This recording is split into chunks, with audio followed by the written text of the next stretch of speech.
Orang bilang, laut adalah saksi bisu terhebat. Ia menyimpan rahasia kapal-kapal yang karam, kisah cinta para pelaut, dan tangisan perpisahan di dermaga. Tapi bagaimana jika aku katakan, ada saksi yang jauh lebih intim, lebih personal, dan mungkin lebih berbahaya? Saksi itu bukanlah bentangan samudra yang luas, melainkan sebuah bingkai kaca berdebu di sebuah penginapan tua. Selamat datang di kamar nomor ke-7. Dari luar, penginapan ini tampak biasa saja. Catnya mengelupas, papan namanya sedikit miring, dan letaknya agak tersembunyi di ujung jalan buntu. Tak ada yang istimewa, kecuali satu kamar di lantai 2. Kamar nomor ke-7. Kamar ini punya satu kelebihan, atau mungkin kutukan, tergantung dari sudut mana kau melihatnya. Jendelanya menghadap langsung ke halaman belakang sebuah rumah mewah di seberangnya. Rumah yang seharusnya menjadi simbol kebahagiaan, tapi nyatanya menyimpan lebih banyak misteri daripada lautan terdalam sekalipun. Aku bukanlah siapa-siapa. Hanya seorang penulis yang mencari kesunyian, yang tanpa sengaja menyewa kamar ini untuk beberapa minggu. Awalnya, aku tak peduli dengan apa yang terjadi di luar jendela. Aku sibuk dengan naskahku, dengan dunia fiksiku sendiri. Tapi perlahan, pemandangan dari jendela itu mulai menarikku masuk. Aku menjadi penonton tak diundang dari sebuah drama kehidupan nyata. Setiap pagi, aku melihat seorang wanita muda dengan mata sembab menyirami mawar di taman. Senyumnya tampak dipaksakan, seolah menutupi luka yang tak terlihat. Siang hari, seorang pria berjas rapi, suaminya kurasa, akan pulang dengan wajah tegang, seringkali membanting pintu mobilnya. Malam adalah saat pertunjukan sesungguhnya dimulai. Cahaya dari jendela rumah seberang menjadi panggungnya. Aku melihat siluet-siluet berdebat, gerakan tangan yang kasar, dan terkadang seorang wanita yang menangis sendirian di balkon. Aku tak bisa mendengar apa yang mereka katakan. Jendela ini bisu. Ia hanya memberiku potongan-potongan gambar, fragmen-fragmen visual tanpa suara. Otakku, sebagai seorang penulis, mulai bekerja. Aku mencoba menyusun kepingan puzzle itu. Apakah ini kisah perselingkuhan, masalah keuangan, atau sesuatu yang lebih kelam? Setiap hari, aku membuat teori baru, menuliskan kemungkinan-kemungkinan cerita di buku catatanku. Halaman yang tadinya kosong untuk novelku, kini penuh dengan spekulasi tentang tetangga misteriusku. Suatu malam, sesuatu yang berbeda terjadi. Bukan lagi siluet perdebatan. Kali ini, aku melihat pria itu menyeret sebuah karpet besar yang digulung ke halaman belakang. Bentuknya aneh, tidak wajar. Ada sesuatu yang menonjol di dalamnya.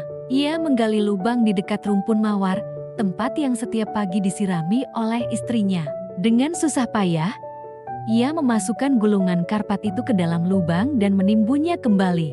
Setelah selesai, ia menatap sekeliling, seolah memastikan tak ada yang melihat. Matanya, untuk sesaat, seperti bertemu dengan mataku yang bersembunyi di balik tirai kamar nomor ke-7. Jantungku berdebar kencang. Sejak malam itu, wanita penyiram mawar tak pernah lagi muncul. Taman itu layu tak terurus. Pria itu tetap beraktivitas seperti biasa, tapi kini ada senyum tipis yang ganjil di wajahnya setiap kali ia melintasi halaman belakang. Aku merasa ngeri. Jendela ini telah menunjukkan sesuatu yang seharusnya tidak kulihat. Aku bukan lagi sekadar penonton. Aku adalah saksi. Rasa takut mulai menjalari diriku. Setiap derit lantai di koridor penginapan membuatku terlonjak. Setiap ketukan di pintu membuat napasku tertahan. Apakah pria itu tahu aku melihatnya? Apakah tatapan kami benar-benar bertemu malam itu? Kamar nomor 7 yang tadinya terasa sunyi dan damai, kini berubah menjadi penjara yang menyesakkan. Jendela yang tadinya adalah sumber inspirasiku, kini menjadi sumber ketakutanku. Aku sadar, aku tak bisa diam saja. Tapi apa yang bisa kulakukan? Melapor ke polisi? Dengan bukti apa? Pak Polisi, aku melihat tetanggaku mengubur karpet dari jendela kamarku. Mereka akan menganggapku gila. Ceritaku hanya berdasarkan interpretasi dari potongan gambar bisu. Tidak ada bukti, tidak ada suara, tidak ada mayat. Hanya ada kecurigaanku dan sebuah gundukan tanah segar di taman mawar yang kini mati. Kisah ini bukan tentang laut yang menyimpan rahasia di kedalamannya. Ini tentang jendela kamar hotel yang mengungkapkan rahasia di depan mata. Ini membuktikan bahwa cerita paling mengerikan seringkali tidak terjadi di tempat-tempat yang jauh dan eksotis, tapi di tempat yang paling dekat, paling biasa, dan paling kita abaikan. Di halaman belakang rumah tetangga kita, aku harus pergi dari sini. Aku harus melupakan apa yang kulihat. Tapi bisakah aku? Setiap kali aku memejamkan mata, aku melihat lagi gulungan karpet itu. Aku melihat tatapan mata pria itu, dan aku mendengar suara yang tidak pernah ada. Suara jeritan yang terperangkap di antara dua jendela. Jendela rumahnya dan jendela kamar nomor ke-7. Kisah ini tak akan pernah kutulis dalam novelku. Ini terlalu nyata, terlalu berbahaya. Biarlah ia tetap menjadi rahasia antara aku dan saksi bisu utamanya. Jendela kamar nomor ke-7. Aku berkemas dalam kegelapan. Tak berani menyalakan lampu. Takut bayanganku terlihat dari seberang. Saat aku menutup pintu kamar ini untuk terakhir kalinya, aku tahu satu hal.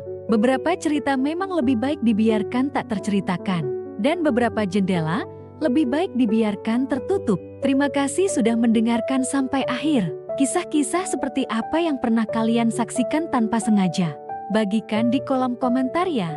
Jangan lupa untuk subscribe agar tidak ketinggalan cerita-cerita menarik lainnya dari kami. Sampai jumpa.